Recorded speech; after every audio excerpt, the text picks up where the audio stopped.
เคยเป็นกันไหมครับแบบเวลาอ่านการ์ตูนสักเรื่องอ่านมังฮวาสักเรื่องหรืออ่าน Manga สักเรื่องแล้วแบบเฮ้ยกูอยากเล่นเกมแบบนี้ว่ะแต่พอเข้าไปในสตรีมไล่เลื่อนหาดูก็อ้าวทำไมมันถึงไม่มีแนวแบบที่เราอยากเล่นกันเลยวะครับเนี่ยถ้าใครสงสัยว่าเป็นการ์ตูนเรื่องไหนนะครับก็ขอตอบเลยว่าคือ Pick Me Up Infinity Gacha นะครับผมเป็นแนวไต่หอคอยนะครับผม ก็เรื่องย่อๆก็คือตัวเอกจะไปติดอยู่ในโลกของเกม Pick Me Up นะครับก็แล้วก็ต้องมาไล่ไต่หอคอยตั้งแต่ชั้น1กันเลยทีเดียวก็เรียกได้ว่าเป็นการ์ตูนที่สนุกมากนะครับผมใครที่ไม่เคยอ่านก็สามารถไปลองอ่านกันได้ถ้าผมจำไม่ผิดจะมีลิขสิทธิ์ของไทยอยู่ที่ขาข่าวเว็บตูนนะครับแต่ไม่รู้ว่าตอนนี้โดนปิดไปหรือยังเพราะเหมือนมีข่าวว่าจะปิดใช้บริการในไทยนะครับถ้าผมจำไม่ผิดนะลองไปเช็คกันดู ส่วนภาพของเกมที่พวกคุณเห็นอยู่ในวิดีโอนี้นะครับนั่นก็คือเกมที่ผมสร้างขึ้นมานั่นเองได้แรงบันดาลใจจากการ์ตูนเรื่อง Pick Me Up นี้ไปเต็มๆนะครับเป็นแนวไต่หอมเหมือนกันนะครับผมก็ถ้าถามผมว่าทำไมถึงต้องสร้างเกมนี้ขึ้นมานะครับก็เพราะเราหาเกมแบบที่เราอยากเล่นไม่เจอนั่นเองก็เลยเป็นเหตุผลที่ให้เกมนี้นั้นถือกำเนิดขึ้นมาเกม Guild of the Tower นะครับผมด้วยความที่ว่าปีที่แล้วนะครับเครื่องมือที่เราเรียกกันว่าเอไอนะครับผม เริ่มเก่งขึ้นเรื่อยๆ แล้วก็เริ่มเข้ามามีบทบาทในชีวิตของเรามากขึ้นเรื่อยๆ นะครับ ก็เลยทำการทดลองสร้างเกมนี้ผ่านเอไอนะครับผม โดยการระดมไอเดียเข้าไป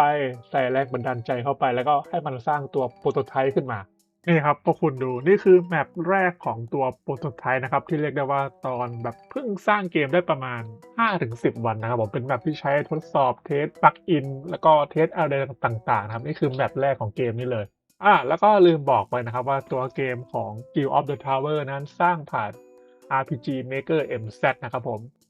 ก็ Access ที่พวกคุณเห็นในเกมก็จะมีทั้งที่เป็นตัวฟรีของแบบตัวที่ติดมากับเกมอะตัวที่ติดมากับโปรแกรมแล้วก็ตัวที่ผมเสียเงินซื้อขึ้นมานะครับส่วนเอไอนั้นจะเอามาใช้ในการช่วยเขียน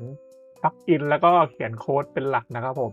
แล้วก็อาจจะมีการใช้เอไอทำภาพของศัตรูนะครับเพราะว่าผมไม่สามารถหาพวก Enemy Access ที่มันแบบตรงใจผมได้จริงๆก็เลยต้องใช้เอไอในการสร้างส่วนนี้ขึ้นมาแล้วนี่ก็เป็นแมปที่2นะครับผมที่จะให้ดูเรียกได้ว่าก็ดูดีขึ้นมาเมื่อเทียบกับแมปแรก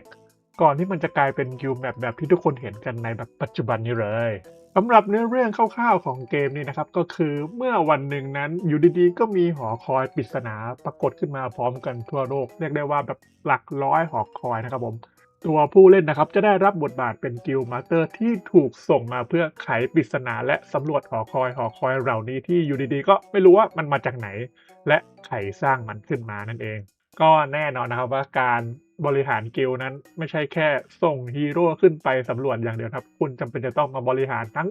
ค่าจ้างทั้งสิ่งก่อสร้าง ทั้งอารมณ์ของฮีโร่ทั้งความเหนื่อยล้าของฮีโร่แล้วทั้งหาทรัพยากรทั้งคราฟไอเทมคราฟอุปกรณ์แล้วก็จัดหาอุปกรณ์สวมใส่ที่เหมาะสมให้กับฮีโร่ด้วยนั่นเองนะครับและที่สำคัญนะครับเกมนี้ถ้าฮีโร่ของคุณตายในการสำรวจหอคอยนั่นคือพวกเขาตายจริงๆนะครับผมแบบเกมดังๆอย่าง Darkness Dungeon นั่นเอง ส่วนระบบการต่อสู้นะครับจะเป็นการต่อสู้แบบส่งคำสั่งอัตโนมัติผ่าน Gambit System นะครับผมถ้าใครเคยเล่น Final ภาค 12 หรือว่าเกม Unicorn Overlord มานะครับก็น่าจะไม่งงกันนะครับผมแต่ถ้าใครไม่เคยเล่นก็ไม่เป็นไรนะครับผมทำติวตูเรียลไว้ให้แล้วในเกมสามารถค่อยๆอ่านแล้วก็ค่อยๆศึกษาระบบ Gambit นี้ได้นะครับผมก็ในการสำรวจหอคอยแต่ละครั้งนะครับตัวผู้เล่นนะครับสามารถส่งฮีโร่ไปได้สูงสุดทั้งหมด6 คน จะมีทั้งหมด2แถวนะครับแถวหน้าที่เป็นพวกตัวแท้งหรือว่าตัวที่หลบการโจมตีเก่งๆแล้วก็แถวหลังนะครับที่เป็นพวกฮีลเลอร์ตัวเวทหรือว่าเป็นตัวธนูอะไรก็แล้วแต่นะครับผมเป็นตัวดาเมจก็ได้แล้วแต่ก็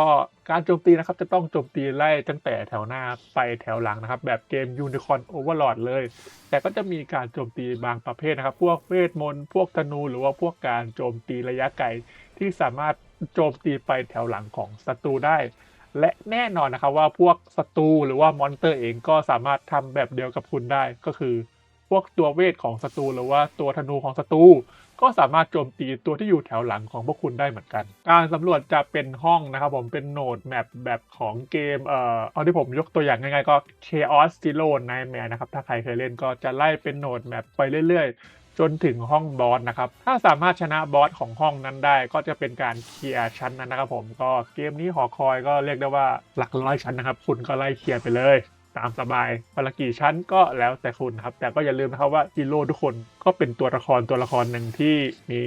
ความเหนื่อยมีขวัญกำลังใจมีอารมณ์ตกต่ำมีอาการบาดเจ็บฉะนั้นบริหารกันดูแลฮีโร่กันอย่างพิถีพิถันด้วยนะครับผมตอนนี้นะครับในสตรีมก็มีเดโมให้ทดลองเล่นแล้วนะครับซึ่งผมใส่ไปทั้งหมด10ชั้นนะครับผมก็เรียกได้ว่าน่าจะพอที่จะทำให้ทุกคนเรียนรู้ระบบของเกมนี้ได้อย่างลึกซึ้งนะครับผมขอคอย10ชั้นแรกก็ขอเตือนไว้หน่อยนะครับว่าอย่าประมาทเด็ดขาดตั้งแต่ชั้นที่5ขึ้นไปศัตรูจะเริ่มยิงแรงแล้วก็ฉลาดขึ้นนะครับผมอันนี้เป็นการเตือนจากเดฟโดยตรงเพราะว่าก็เหมือนคุณกำลังสู้กับผมอยู่นั่นเอง